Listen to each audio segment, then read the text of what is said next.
ರಾಮಾಯಣ ಮಹಾಭಾರತ ಗ್ರಂಥಗಳಲ್ಲಿ ನಾವು ಒಂದಷ್ಟು ಪಾತ್ರಗಳ ಬಗ್ಗೆ ತುಂಬಾ ತಿಳಿದಿರ್ಕೊಂಡಿರ್ತೀವಿ.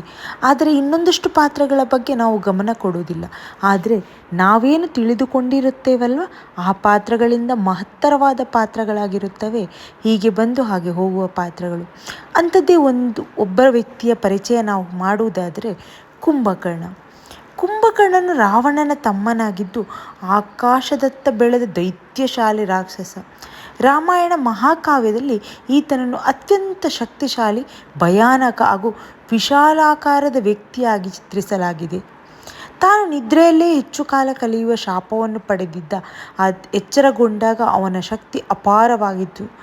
ಯುದ್ಧದಲ್ಲಿ ಅಪಾರ ಧ್ವಂಸವನ್ನುಂಟು ಮಾಡುತ್ತಿದ್ದನಂತೆ ಈ ಕುಂಭಕರ್ಣ. ಶಕ್ತಿಶಾಲಿ ಮತ್ತು ಧೈರ್ಯವಂತ ಸಹೋದರನಾದ, ರಾವಣನ ಪ್ರೀತಿಗೆ ಬದ್ಧನಾದ, ಧರ್ಮದ ಅರಿವುಳ್ಳವನಾಗಿದ್ದರೂ ಸಹ ರಾಜಧರ್ಮಕ್ಕಾಗಿ ಯುದ್ಧಕ್ಕೆ ಬಿದ್ದು ತನ್ನ ನಿದ್ದೆಗೆ ಕಾರಣವಾದ ಶಾಪವನ್ನು ಕೂಡ ಶಾಂತ ಚಿತ್ತದಿಂದ ಒಪ್ಪಿಕೊಂಡ ವ್ಯಕ್ತಿಯಂತೆ ಈ ಕುಂಭಕರ್ಣ.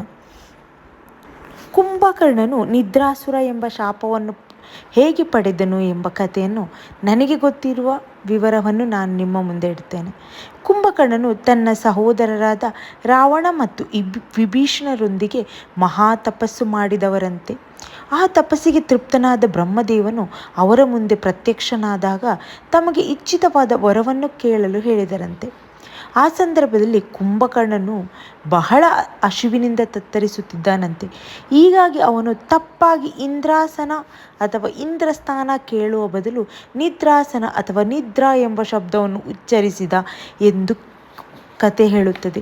ಇನ್ನೊಂದು ಕಥೆಯ ಪ್ರಕಾರ ದೇವತೆಗಳು ಕುಂಭಕರ್ಣನ ಪ್ರಚಂಡ ಶಕ್ತಿಯನ್ನು ನೋಡಿ ಭಯಭೀತರಾಗಿ ಬ್ರಹ್ಮದೇವನ ಬಳಿ ಹೋಗಿ ಕುಂಭಕರ್ಣನಿಗೆ ವರ ಕೊಡುವ ಮುನ್ನೆಚ್ಚರಿಕೆ ವಹಿಸಬೇಕು ಎಂದು ಬೇಡಿದರಂತೆ.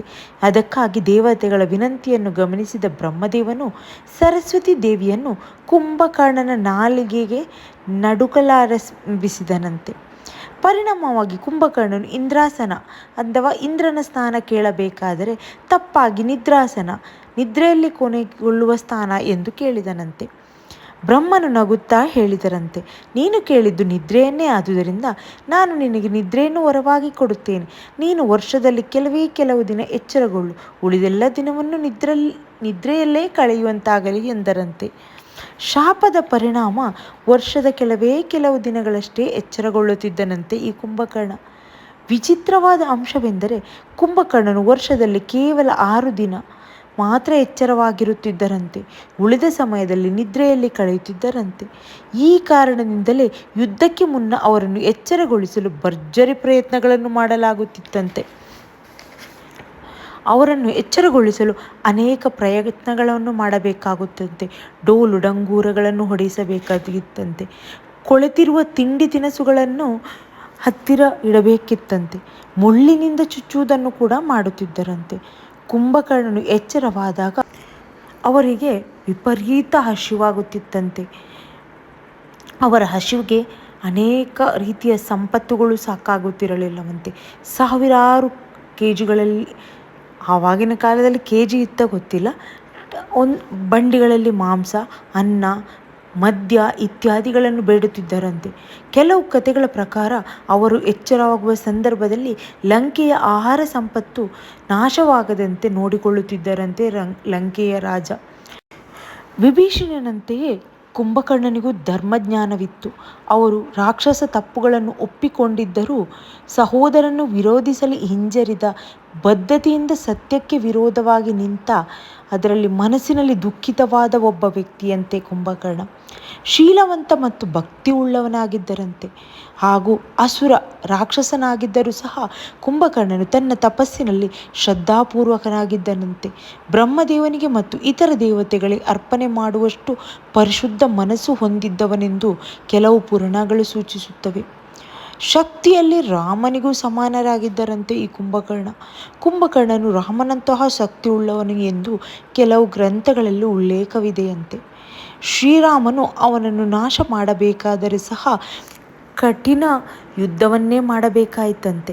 ಕಾರಣ ಅವನು ಅಸಾಮಾನ್ಯ ರಾಕ್ಷಸನಾಗಿದ್ದನಂತೆ.